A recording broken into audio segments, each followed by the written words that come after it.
مسیح یسوع مسیح کو سلام. آج کے کرسچن ٹاکس میں ہمارے ساتھ بردر ریورنڈ عرفان جیمس ہیں، جن کے ساتھ جو پشاور سے ہمارے پاس موجود ہیں خدا ان کے فضل سے. آج ہم ان کے ساتھ بات کر رہے ہیں مسیح یسوع کی مصلوبیت کے بارے میں کہ مصلوبیت کیوں ضروری ہے اور عہد عتیق میں اس کے بارے میں کیا سکھاتا ہے، اور مسیح یسوع کا مصلوب ہونا اور جیتنا کیوں اتنا ضروری ہے. Hello brother, how are you? Ji, thank you. I'm doing good. Blessed to have you in Christian Talks. Well, it's really privileged that you give me the opportunity to come and talk about the Word of God. So brother, please introduce yourself تاکہ جتنے بہن بھائی ہم سے آج ہمارے کلام کو سن رہے ہیں وہ جان سکے آپ کے بارے میں بہتر طور سے. Well, میرا نام عرفان ہے اور عرفان جیمس، اور میں گزشتہ 17 سال سے کلام اقدس کی خدمت کر رہا ہوں. میرا تعلق جو ہے وہ ایک قبائلی علاقے سے ہے. تو بھائی آج ہم بات کریں گے مصلوبیت کے بارے میں کہ مصلوبیت جو مسیح یسوع کی مصلوبیت وہ اتنی ضروری کیوں ہے اور کیوں مصلوب مسیح یسوع ہے. دیکھیں، جب ہم عہد عتیق کا مطالعہ کرتے ہیں تو سب سے پہلے ہم دیکھتے ہیں بزرگ آدم جس نے گناہ کیا، اور ان دونوں کے گناہ کرنے سے وہ عدم معرفت انسان کی فطرت میں شامل ہوئی. چونکہ وہ گناہ جو نسل در نسل انسان میں چلتا رہا، اور جتنے بھی لوگ آئے، جتنے بھی انبیاء آئے، اور جتنے بھی خدا نے اپنے لوگوں کو بھیجا تاکہ وہ انسانوں کو خدا کی راہ کے بارے میں بتا سکے. کیونکہ جب ہم دیکھتے ہیں وہ سارے 12 ٹرائبز اکٹھے ہوئے اور انہوں نے ایک جگہ رہنا شروع کیا. بنی اسرائیل کے بارے میں بات کر رہا ہوں، غلامی میں سے نکلنے کے بعد. تو چاروں سمتوں میں تین جو ہے وہ قبیلوں کو اس طرح شیپ دی کہ تاکہ بیچ میں جو ہے وہ خدا کی حضوری ہو. بیسیکلی خدا شروع سے انسانوں کے درمیان رہنا چاہتا تھا، لیکن انسان کی عدم معرفت نے انسان کو نہ صرف خدا سے دور کیا، بلکہ انسان گناہ کی وجہ سے خدا کی مصلحت اور خدا کی حضوری سے ہمیشہ دور رہا. چونکہ اب خدا پاک ہے اور وہ گناہ پر نگاہ نہیں کر سکتا. تو خدا نے یہ مناسب جانا کہ میں نے جتنے بھی لوگ بھیجے ہیں، جس طرح بائبل مقدس ہمیں یہ بات سکھاتی ہے کہ سب نے گناہ کیا، سب کے اندر چونکہ وہ نسلی اعتبار سے یا فطرتی اعتبار سے وہ گناہ تھا، تو وہ اس گناہ کے سبب سے خدا کے اس مشن کو کبھی پورا نہ کر پائے. تو پھر خدا نے مناسب جانا کہ اس نے اپنے اکلوتے بیٹے کو اس دنیا میں بھیجا، اور اس کا اس دنیا میں آنا، اس جہان میں آنا اس لیے تھا تاکہ وہ صلیب پر اس پوری دنیا کے لیے، آپ کے لیے، میرے لیے اور ہم سب کے گناہوں کے لیے مصلوب ہو. وہ اپنا خون بہائے اور اس کے خون بہانے سے ہم نجات پا سکیں، اور اس کرس میں سے، اور اس جو ایک خدا اور انسان کے درمیان گناہ کے سبب ایک دیوار کھڑی تھی، اس دیوار کو گرا سکے. اس لیے خدا یسوع مسیح کا مصلوب ہونا بہت ضروری تھا. بالکل. مسیح یسوع عبرانی کے خط کے مطابق باوجود بیٹا ہونے کے اس نے دکھ سہ کر جو ہے فرمانبردی کو پورا کیا. بالکل. اب بطور انسان کامل خدا بھی تھا اور کامل انسان بھی تھا. اس نے آزمائشوں کو، بھوک پیاس تکلیفیں ہمارے برداشت کی، اور مسیح پر ہمارے گناہوں کا کفارہ دیا. جی. تاکہ کیونکہ مسیح کی جو مصلوبیت ہے، مسیح کی موت ہے، وہ انسانوں کے گناہوں کی جو ہے قیمت ادا کرنے کے لیے ایک مکمل جو خدا کا پلان تھا، خدا کی مرضی تھی، خدا کا منصوبہ تھا. بالکل. میں نے ایک استاد کو بلکہ سنا تھا، کیونکہ ابلیس نہیں چاہتا تھا کہ وہ خدا یسوع مسیح جو ہے وہ صلیب تک پہنچے. اس کی بڑی کوشش تھی کہ وہ گتسمنی باغ میں ہی ہلاک ہو جائیں.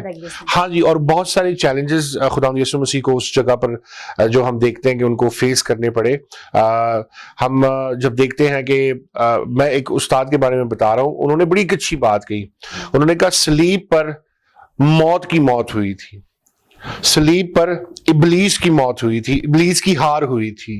اور اس لیے کیونکہ ابلیس جانتا تھا کہ اگر خدا یسوع مسیح اس صلیب تک پہنچ گیا، اس نے اس پر اگر اپنا کفارہ دے دیا تو وہ فتح حاصل کرے گا. اور جس طرح بائبل میں لکھا ہے، موت تیرا ڈنک کہاں رہا، موت فتح کا لقمہ بن گئی.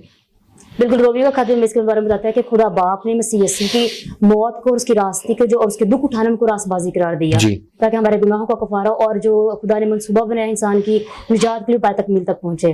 تو جی بھائی ہمیں اس کے بارے میں عہد عتیق کیا بتاتا ہے؟ دیکھیں، ہم جب بائبل مقدس کو کنسلٹ کرتے ہیں اور عہد عتیق کی جسے انجیل کہا جاتا ہے، بزرگ مقدس یسایہ نبی کا صحیفہ ہم اکثر اسے ریسائٹ کرتے ہیں، اور میں چاہوں گا کہ ہم بھی اس میں سے کچھ ورسز کو دیکھیں. اس کا 53 باب چیپٹر 53 اور ورس اس کی ہم 5 سے پڑھ لیتے ہیں. جی. لکھا ہے، حالانکہ وہ ہماری خطاؤں کے سبب سے گھائل کیا گیا اور ہماری بد کرداری کے باعث کچلا گیا، ہماری ہی سلامتی کے لیے اس پر سیاست ہوئی تاکہ اس کے مار کھانے سے ہم شفا پائیں۔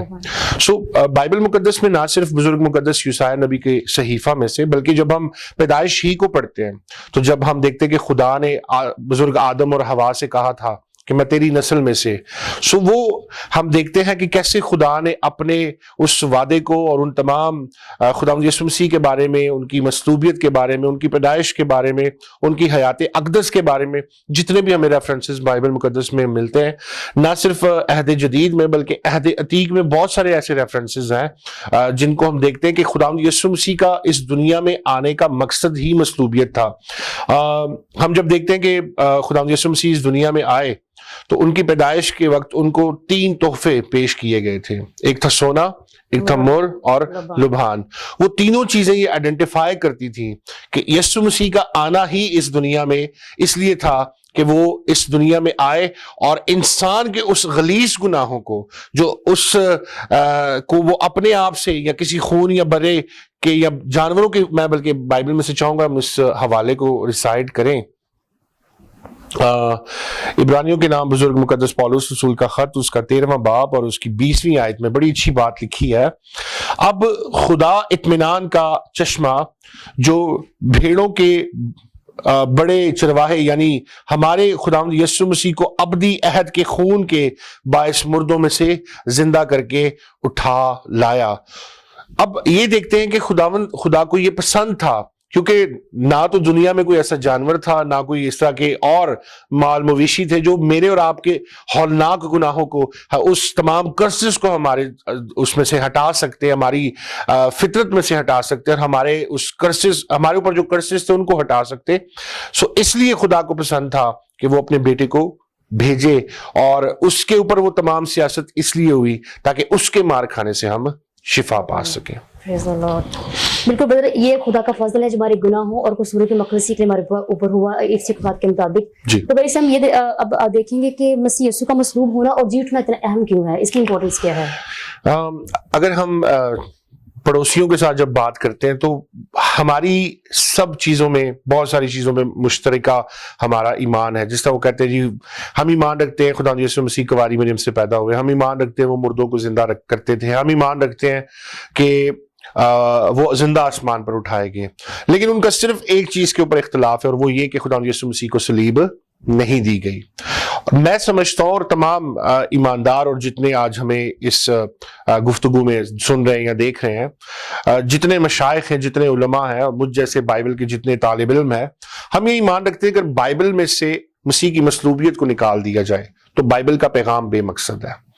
اگر بائبل میں سے خداوند یسوع مسیح کا جی اٹھنے کا پیغام نکال دیا جائے تو خداوند یسوع مسیح کا اس دنیا میں آنا بے مقصد ہے، اور ہمارا ایمان بھی بے مقصد ہے۔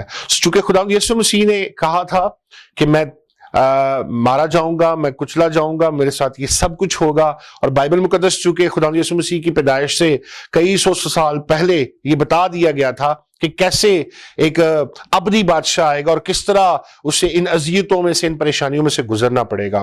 صلیب جو ہے وہ دوسروں کے لیے، ہلاک ہونے والوں کے لیے تو بے وقوفی ہو سکتی ہے، لیکن ہم نجات پانے والوں کے لیے خدا کی بہت بڑی برکت ہے، اور ہمارے لیے نہ صرف برکت بلکہ ہمارے لیے باعث فخر ہے، اور یہ ہماری پہچان ہے۔